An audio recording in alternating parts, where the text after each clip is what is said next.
Children are among the favorites of God. That is why in the middle of our gospel reading for today is a little child. My dear brothers and sisters, I remember in February of 1964, I was already born then. In February of 1964, the world's boxing icon Muhammad Ali, just before his world title fight with Sonny Liston, proudly declared to the whole world, "I am the greatest. I am the greatest." And I say that even before I knew I was. Nobody tried to contradict Ali, because during his time, he was indeed the greatest boxer in the entire solar system. Some people believe that they are the best. Some people are convinced that they are the greatest. Like the disciples, we too sometimes argue about who is the greatest, who is the best, who is the holiest, who is the wealthiest, who is the sweetest, who is the most intelligent, who is the prettiest, who is the most handsome, who is right and who is wrong. But like the disciples, all we need to learn is the virtue of humility. All we need to learn is to become like a little child again. What were you arguing about? The Lord asked the disciples and nobody answered. Nobody said a word. Everybody is quiet.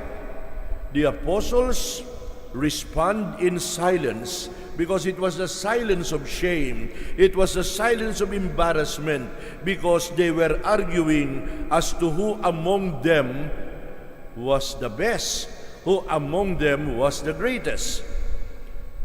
I tried to imagine the conversation among the apostles probably going this way. Listen, Peter said, "I am the greatest because the Lord built His church on rock, and I am the rock. The Lord even gave me the keys of the kingdom of heaven. Hence, I am the greatest."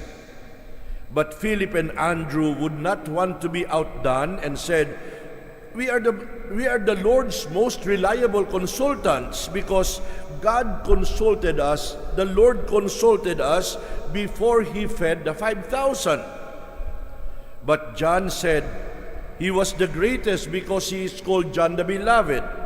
James claimed he was the greatest because he was one of the 3 witnesses of the Lord's transfiguration, and Simon the Canaanian would not be outclassed and would say, "I am the greatest because I am a zealot.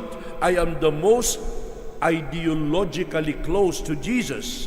But Matthew said, "Hey, I am the greatest because the Lord came to my house and ate dinner with us." But Thomas disagreed and said, "I am the greatest because I asserted my willingness to die for Jesus."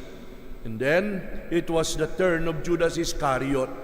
And Judas Iscariot raised his voice and said, "I am the greatest because he who holds the purse wields the power. I am the greatest. I am the vice president for finance.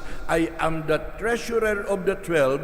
He who holds the wallet is the greatest." I remember the story of someone who said she doesn't understand her parents because her parents have too much of themselves. You know, there are people who have too much of themselves, too self-centered, too self-conceited. Her parents want to be the center of attention whenever they attend a gathering or an event. For example, when the parents would go to a wedding, whenever the parents would go to a wedding, her parents, the mother wanted to be the bride because the bride is the center of attention.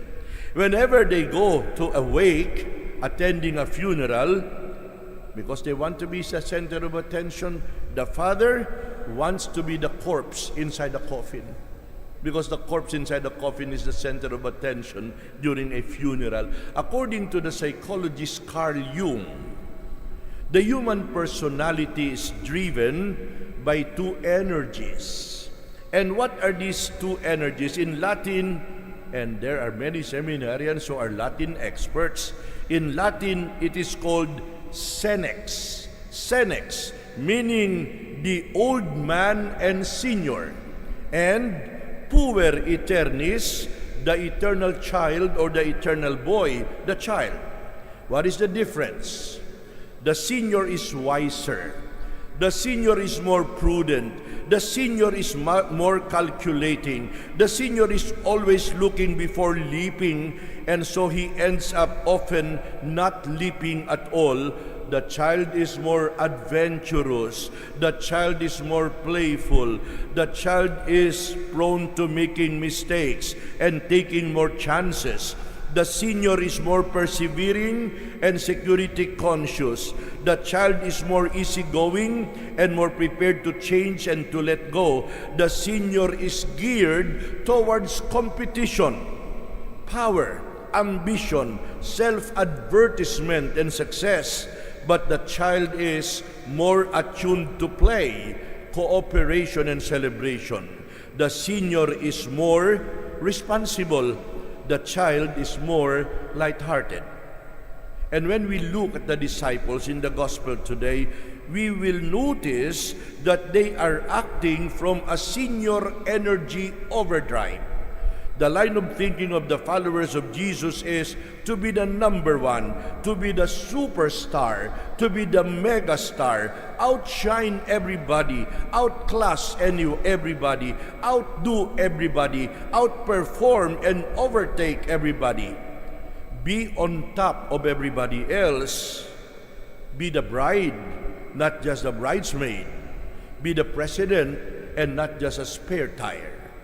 My dear brothers and sisters, it is at this point when Jesus took a little child, set the child in front of them, put his arms around the child, and challenged the apostles to behave and act like this child. Jesus forges a new system of relationships. Welcome the child in my name, and you welcome me. Welcome me, and you are welcoming no less than God Himself. The child is a symbol of powerlessness, of littleness, of trust, of confidence, of vulnerability. My dear friends, the greatest is the smallest. The smallest is the greatest. The greatest is the humblest. The greatest is the selfless. God raises the lowly, but humbles the proud and the mighty.